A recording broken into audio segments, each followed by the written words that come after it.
જય માતાજી, જય મોગલ. હું તમારો કપ ગઢવીને આજ હું તમને કહેવા આવ્યો છું મારા જીવનમાં બે અનુભવ આ મહિનામાં બન્યા.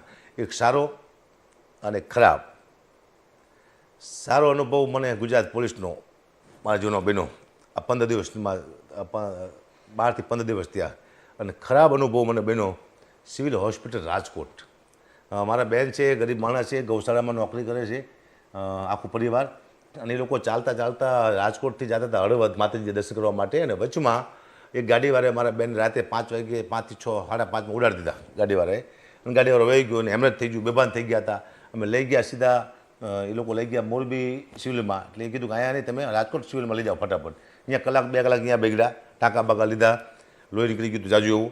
પછી સીધા સિવિલ હોસ્પિટલમાં રાજકોટ આવ્યા. હું અહીંયા પગી ગયો. પણ સાહેબ, એટલું ખરાબ અનુભવ મને સિવિલ હોસ્પિટલનો થયો છે. હું આપ સૌને કહું છું, સરકાર પૂરું ધ્યાન આપે છે, પણ અંદર હોસ્પિટલવાળા કોઈ ડૉક્ટર ધ્યાન ન આપતા. સરકાર પૂરી દવા આપે છે, હોસ્પિટલવાળા નથી આપતા. તમામ ડૉક્ટરોની સુવિધા છે, જેટલી પ્રાઇવેટમાં ન એટલી સિવિલમાં હોસ્પિટલમાં સુવિધા આવ્યું છે, પણ કોઈએ ધ્યાન આપ્યું નથી. સાહેબ, 5 કલાકે સિટી સ્કેન થયું છે મારા બેનનું. 5 કલાકમાં માણસ મરી જાય. લાઈન હતી આમ 10-12 જણાની ખાટલાની. આપ સીસીટીવી કેમેરા છે, આપ જોઈ શકો છો અહીંયા જઈને તમે. લાઈન હતી આમ. એટલે મેં કીધું ભાઈ ફટાફટ આમ લઈ લો, સિરિયસ છે કીધું. તો એ એક લુખો વાત કરતો, મેં ડૉક્ટર મારી સાથે વાત કરતો હતો કે વારો આવે ત્યારે આવે, બાકી ન આવે તો બે જાઓ શાંતિથી. કે કીધું ભાઈ હું હકાબા ગઢવી છું, કલાકાર છું, તું મારે આવું વર્તન ભાઈ તમે ડૉક્ટર સાહેબ આવું કરો છો તો નાના માણસ શું થયું છે અહીંયા? હું એ વિચાર કરું છું, નાના માણસ તમે શું જવાબ આપતા છો અહીંયા?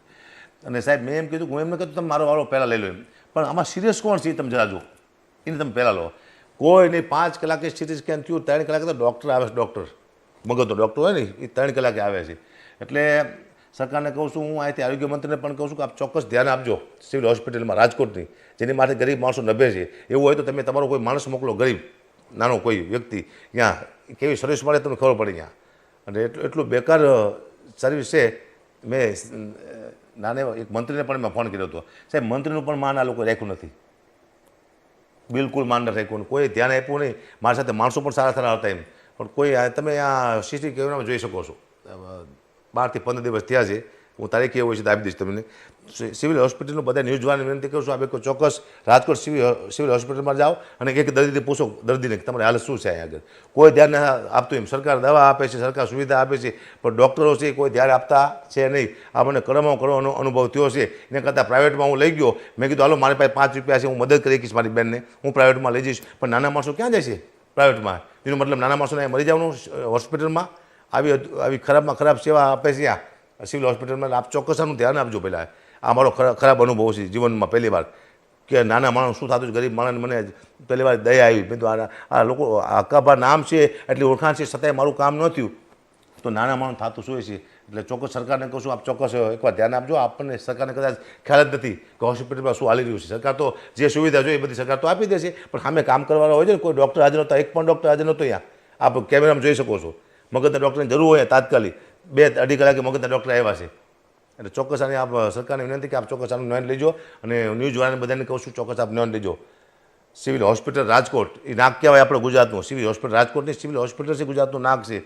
એ નાક કપાવવાની વાતું છે. તો ભાઈ નાના માણસો મળે છે, એકવાર ચોક્કસ ધ્યાન લેજો. આ તો હું જો મને ખબર પડી કે આવું બધું ચાલી રહ્યું છે.